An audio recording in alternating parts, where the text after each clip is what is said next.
पर्वराज पर्यूषण आप सबके सामने प्रारंभ हो चुका है।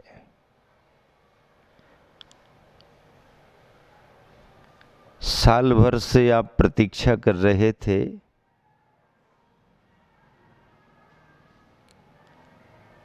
चातुर्मास का योग बना। चातुर्मास के वर्षा योग में पर्वराज पर्यूषण की आराधना, और वह भी मुनि संग के सानिध्य में, कहना ही क्या है। आप सबको याद होगा, चातुर्मास स्थापना के समय ही गुरु पूर्णिमा और वीर शासन जयंती के संदर्भों में आपके सामने बात रखी थी कि राजगृही से जो संदर्भ प्रारंभ हो रहा है, इंद्रभूति गौतम स्वामी जो दीक्षित होकर के गणधर पद पर आसीन हुए हैं, ऐसी ये गुरु पूर्णिमा, वीर शासन जयंती राजगृही से लेकर के पावापुर तक जाएगी।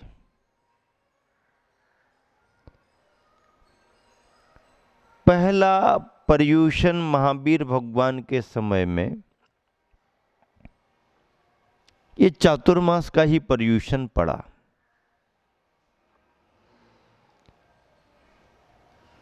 समोसरण लगा है, 12 सभाएं लगी हैं। सम्राट सैनिक धर्म लाभ लेने के लिए प्रजा के साथ में समोसरण में उपस्थित हैं। भगवान की वाणी खिरी, उपदेश हुआ, जिसमें 10 लक्षणों की चर्चा आई, और समाज ने बड़े उत्साह से मिलकर के इन 10 लक्षणों को, 10 धर्मों को पर्वराज पर्यूषण के रूप में संपन्न किया। पर्यूषण शब्द का अर्थ है परियासमन्ता तुष्यन्ते दह्यन्ते कर्माणि पाप भस्म क्रियन्ते इति पर्यूषणम, जिसमें सब ओर से फैले हुए अंधकार को, बुराइयों को, बेभाव भावों को जलाया जाता है, नष्ट किया जाता है, वो पर्यूषण है। मैं तो इस शब्द की व्याख्या इस रूप में भी बार बार करता हूं कि संसार में मोह माया मिथ्या तो अज्ञान का फैला हुआ है, सब तरफ प्रदूषण प्रदूषण प्रदूषण। इस सारे प्रदूषण को दूर करने के लिए यदि कोई सक्षम है तो वो है पर्वराज पर्यूषण पर्यूषण पर्यूषण। जैन परंपरा में इन 10 लक्षणों का बड़ा महत्व है। क्षमा से लेकर के मार्दव आर्जव शौच सत्य संयम तप त्याग आकिंचन और ब्रह्मचर्य रूप ये 10 धर्म अद्भुत हैं, विलक्षण हैं। इसलिए इन 10 धर्मों को, 10 लक्षणों को हम विलक्षण है, 10 लक्षण ऐसा कहते हैं, विलक्षण है। यथार्थ में देखा जाए तो मानवीय धर्म है। इन धर्मों के बगैर मानवता कहीं किसी जगह टिक नहीं सकती। मानव धर्म है, प्राणी मात्र से जुड़े हुए धर्म है। क्रोध किसी को अच्छा नहीं लगता, क्षमा सबको अच्छी लगती। मान अहंकार हमेशा पतन कराता है, नम्रता विनम्रता आधार बनती है सम्मान का, आदि आदि। विभाव भाव हमारे धर्म नहीं, स्वभाव भाव हमारे धर्म है। इसीलिए ये जो स्वभाव भाव आत्मिक गुण है, इन्हीं गुणों की तो आराधना है। 10 लक्षण धर्म यथार्थ में मानवीय आत्म गुणों की आराधना का पर्व है। इन दिनों में विशुद्ध आत्म गुणों की आराधना होती है। तीर्थंकर भगवंतों के नाम की पूजा अलग होती है, पर्व त्योहारों की पूजा अलग होती है, लेकिन इन दिनों में आत्मा के स्वाभाविक गुणों की पूजा होती है, उनको पाने की भावना होती है। जैनी जहाँ भी होता है इन दिनों में खान पान की शुद्धि रखता है, पूजा भक्ति आराधना में समय बिताता है, स्वाध्याय सामयिक करता है, यथा योग्य संयम का पालन करता है और शांत भावों से इन 10 धर्मों के दिनों को व्यतीत करता है। एक विचार आता है बार बार मन में कि 10 ही क्यों हैं? कम हो जाते, ज्यादा हो जाते। कम ज्यादा का गणित क्या है ये तो मुझे पता नहीं, हो सकते कि नहीं हो सकते पता नहीं। 10 का कथन है, 10 और बस, 10 बस। लेकिन 10 ही क्यों है? यदि ये तर्क करें तो मेरे मन का समाधान ये है, मेरे अपने गणित का समाधान ये है कि धरती पर रावण के लिए 10 मुखी कहा गया। यथार्थ में रावण एक मुखी ही है, मुख उसका एक ही था। वो जो हार पहनता था उसमें मणियां 9 थीं, उन मणियों में 9 चेहरे अलग दिखते थे और एक ये 10 चेहरे, इसलिए रावण को दशानन कहा, 10 आनंद 10 मुख कहा गया। जो भी हो, यदि 10 आनंद के नाम से भी रावण प्रसिद्ध हुआ, दशानन हुआ, 10 मुखी हुआ, तो मेरा तर्क कहता है जब अहंकार, अज्ञानता और अंधकार के 10-10 चेहरे रावण के रूप में इस धरती पर हो सकते हैं, तो फिर विनम्रता के, ज्ञान के, धर्म के, प्रकाश के 10-10 चेहरे राम के रूप में क्यों नहीं हो सकते हैं? ये राम के चेहरे 10 धर्म के चेहरे हैं।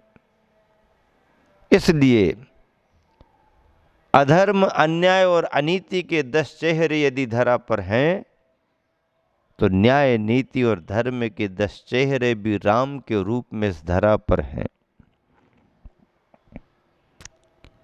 क्षमा धर्म को समझने के लिए क्रोध भाव को पहले समझना पड़ेगा। क्रोध हमारे अंदर का ही परिणाम है, क्षमा भी हमारे अंदर का ही परिणाम है। क्षमा हमें अपने समता भावों से प्रकट करना पड़ती है। क्रोध का परिणाम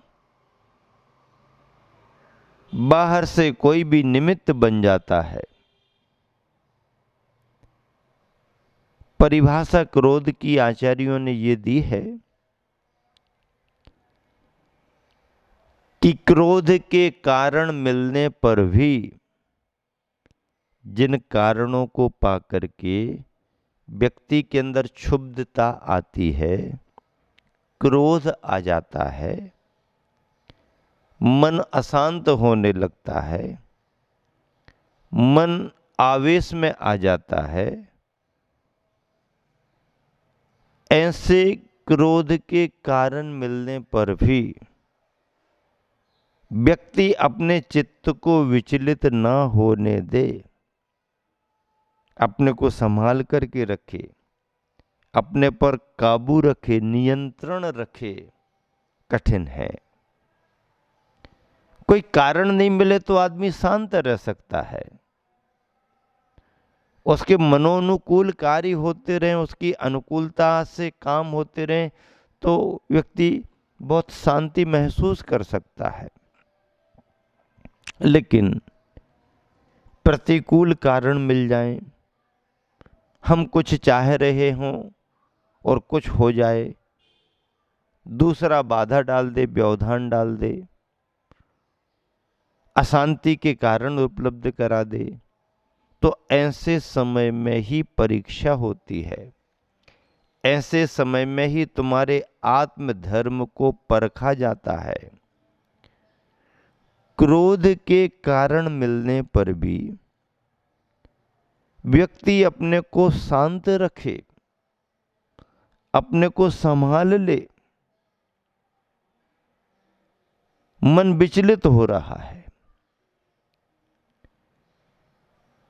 बदला लेने का भाव हो रहा है, प्रतिकार करने का भाव हो रहा है, सामर्थ्य भी है प्रतिकार करने की। सामर्थ्य होने पर भी व्यक्ति शांत रह जाए, ये बहुत बड़ी बात है। जो तत्व को समझता है, जो धर्म को समझता है, जो कषाय के परिणामों को समझता है, वही यह कार्य कर सकता है। क्रोध एक कषाय है, क्षमा एक आत्मा का शुद्ध और शांत परिणाम है। कषाय में आवेश कैसे आता है? अग्नि जैसे भड़कती है, क्रोध भी वैसे ही भड़कता है। फिर ऐसी कषाय छोटी से छोटी भी क्यों ना हो, बच के रहना। अग्नि की एक चिंगारी भी क्यों ना हो, बच के रहना। कर्ज छोटा भी क्यों ना हो, थोड़ा भी क्यों ना हो, बच के रहना। घाव फोड़ा फुंसी छोटी भी क्यों ना हो, सावधानी रखना, बच के रहना। कर्ज, अग्नि और घाव, ऋणथोबम, वृणथोबम, कषायथोबम बा, ये थोड़े भी हों तो भी इनसे बच के रहना, इनको समाप्त करने का भाव करना। इसी में सुरक्षा है और इसी में शांति है। जिसने तत्व का अभ्यास किया है, अच्छे और बुरे को जिसने समझ लिया है, क्रोध के दुष्परिणामों को जिसने देख लिया है, वह व्यक्ति इन दुष्परिणामों से बचना चाहता है। और यदि इन दुष्परिणामों से नहीं बच पाया तो क्रोध जरा में कलह बन जाता है, कलह फिर क्लेश बन जाता है, और क्लेश स्वर्ग जैसे वातावरण को नरक में तब्दील कर देता है, नरक में बदल देता है। क्रोध होने तक बात फिर भी संभल सकती है, क्रोध हो जाए कोई बात नहीं, कलह न हो पाए। आपस में कलह हो गई तो यहां भी संभल जाओ, कलह क्लेश न बन पाए, संक्लेश न बन पाए। और यदि कलह क्लेश संक्लेश बन गया है तो वह घोर अशांति में कारण बनता है, घोर अशांति में स्वर्ग सी दुनिया को बर्बाद कर देता है, स्वर्ग से शांत भावों को नरक में बदल देता है। आग्रह भाव बहुत बड़ा कारण है। मैं जो कह रहा हूं वही सही है, तुम्हारे कहने का कोई महत्व नहीं।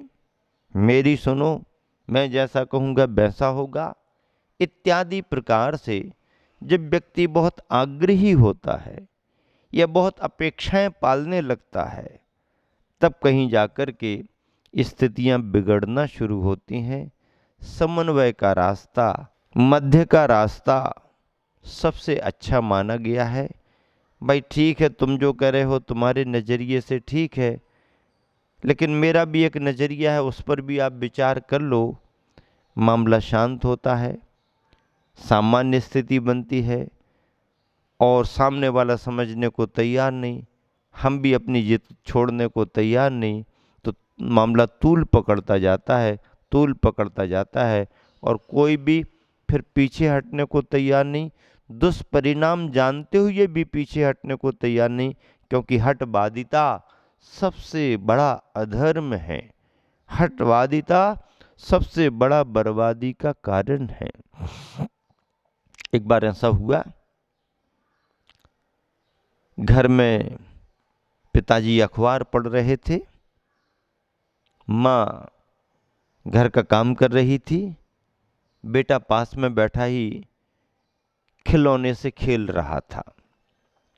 अखबार पढ़ते पढ़ते पिताजी ने कहा कि अरे आजकल देखो ये सब युद्ध हो रहे हैं, इसमें अनेक कारण बनते जा रहे हैं और रशिया अमेरिका आपस में एक दूसरे को समझने तैयार नहीं है, और ये तो इनके देश की अर्थनीति है कि जो हमेशा लड़ने जैसा वातावरण बनाए रखते हैं, क्योंकि अपने अपने देश के हथियारों की खपत करनी है और अपना अपना प्रभुत्व स्थापित करना है।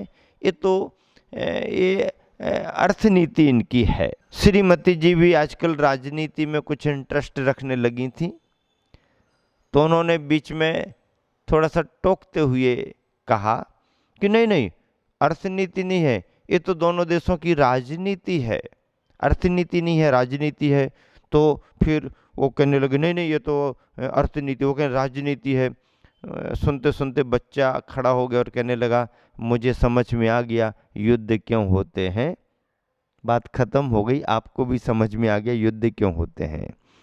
इस तरह से आचार्यों ने कहा है, जय आकोसन वयन सहज जई, जय पर दोषु न जन भाषित जई, जय चेतन गुण चित्त धरित जई, तह उत्तम खम जिने भनित जई, कहे जई। क्या कह रहे हैं, जिसमें आक्रोश युक्त वचनों को सहा जाता है, आक्रोश युक्त वचनों को शांत भाव से सह लिया सहा जाता है, जिसमें दूसरों के दोषों को कहा नहीं जाता है, जिसमें आत्मा के गुणों को चित्त में धारण किया जाता है, आचार्य भगवंत कहते हैं उसके लिए ही आचार्यों ने उत्तम क्षमा कही है। जिनेंद्र भगवान ने उसे ही उत्तम क्षमा धर्म कहा है।